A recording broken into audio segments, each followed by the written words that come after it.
वज़ीर आला के चंद्रशेखर राव रियासत के तमाम तबकात खासतौर पर अक़लियती तबके के हकीकी खैर खां हैं। रियासत तेलंगाना में सेकुलरिज्म की बकाओ माशी तौर पर कमजोर तबकात को रोजगार के वसी मौके फराहम करते हुए खुशहाल बनाना KCR हुकूमत की अव्वलीन तरजीहात में शामिल है, जिसके बाइस हुकूमत तेलंगाना ने रियासत के अक़लियती तबकात में मौजूद मुआशी कमजोरी और इफलास गुर्बत और बेरोजगारी को दूर करने के लिए अक़लियती मालियाती कॉरपोरेशन को 50 करोड़ रुपए मंजूर किए हैं, जिससे भरपूर इस्तिफादा करना मुकामी अक़लियती तबकात की जिम्मेदारी है। इन ख्यालात का इजहार मोहम्मद अब्दुल वहाब अनवर, सदर टाउन कमेटी हुस्नाबाद जिला सिद्दीपेट ने बी राजू काउंसलर भुक्या लक्ष्मण नायक के हमरा नुमाइंदा TTV अबू मोहम्मद मोइन अत्थर उस्मानी को दिए गए खुसूसी इंटरव्यू में किया। उन्होंने बेरोजगार नौजवानों को अक़लियती फाइनेंस कॉरपोरेशन की जानिब से शुरू करदा बैंक कर्जात की स्कीम से भरपूर इस्तिफादा करने का मशवरा दिया। इस ज़िमन में मजीद बाशऊर बनाने के लिए मुस्लिम कायदीन और अइम्मा इकराम से अपील की और वज़ीर आला KCR और रियासती वज़ीर KTR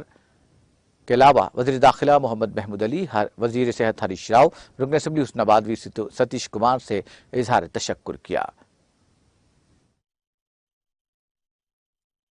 इस रियासत तेलंगाना में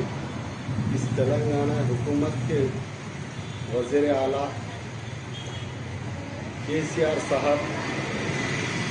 माइनॉरिटी के लिए 50 करोड़ मंजूर करे हैं। इस फंड को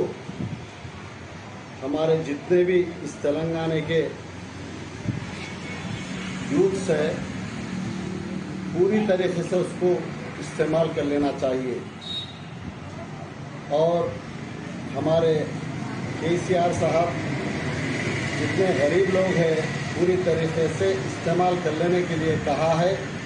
उसी तरीके से उनके बातों को मद्देनज़र रखते हुए आप सब लोग है सो 1-2 दिन के अंदर नोटिफिकेशन गिरने वाला